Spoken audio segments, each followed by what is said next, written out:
What's going on, everyone? Phil with Voxel Dental here with a nice little digital workflow video.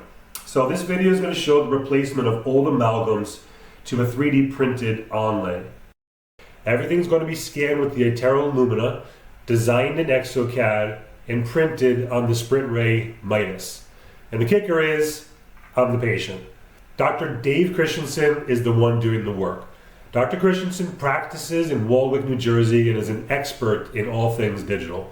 He uses CBCT, photogrammetry, a mill, exocad, and multiple printers and scanners for different applications. He also helps teach with Dr. Anthony Vocaturo at the Institute of Advanced Dental Education in Colts Neck, New Jersey. Okay, let's get to it. Okay, so we first have a few clinical photos just showing you what everything looks ahead of time. And you can see on this picture we've got a fracture on the distal marginal ridge and also on the buccal aspect. So there were some concerns about this fracturing.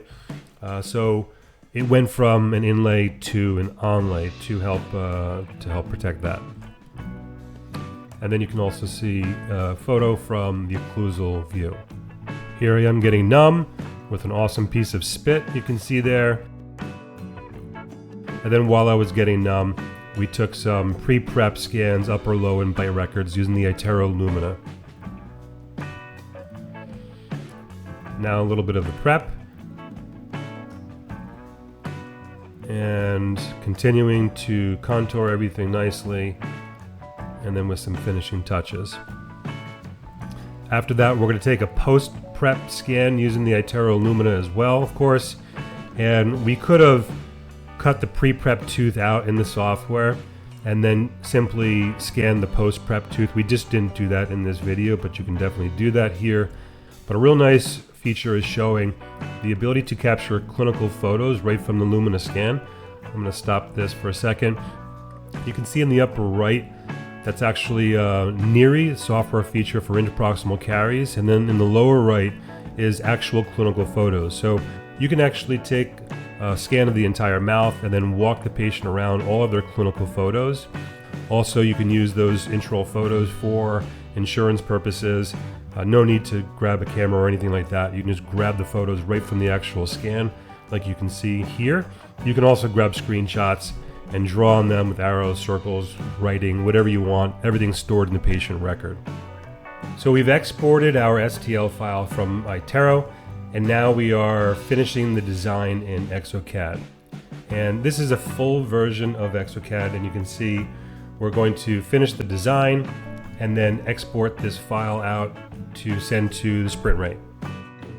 If you didn't have a full version of exocad, you can actually use iTero's design suite.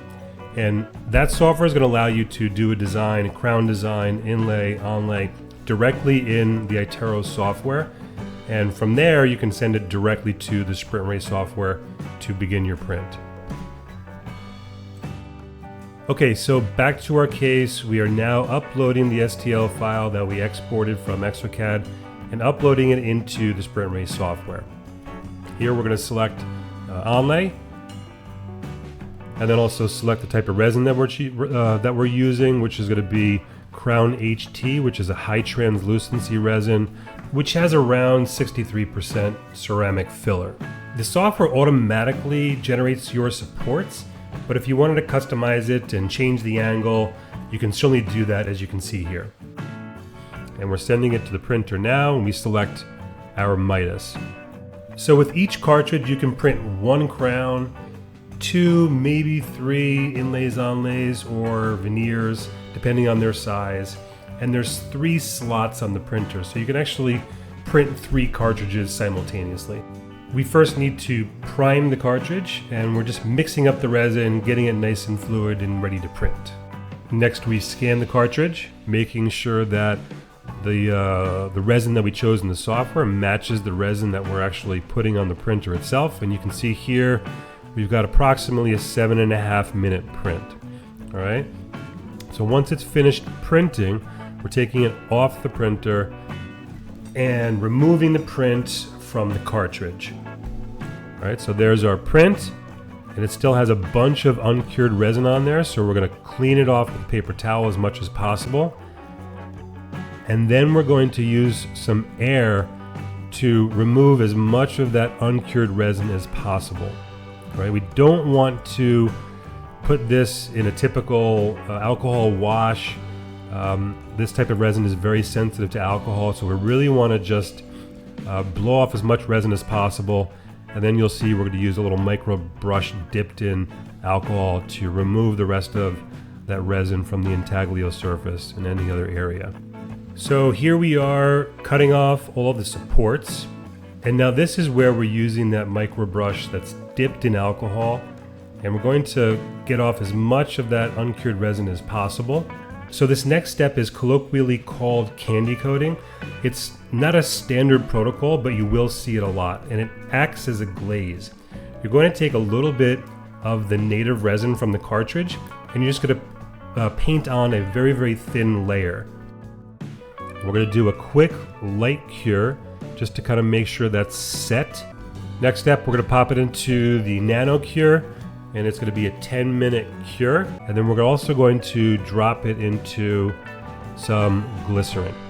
So the reason we're using glycerin is because with printing, there's an oxygen inhibition layer.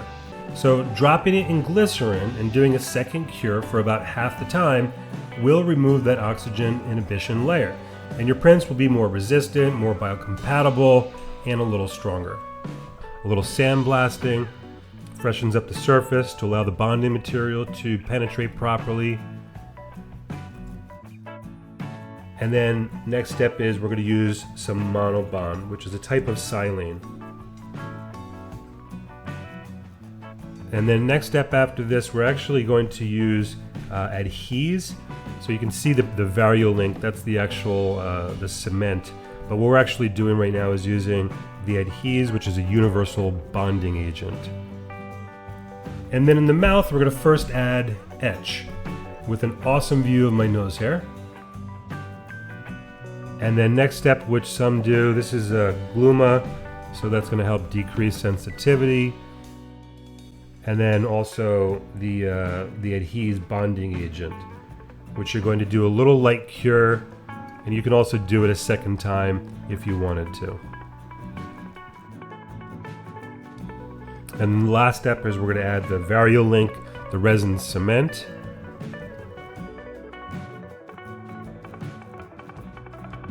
And then seat the onlay.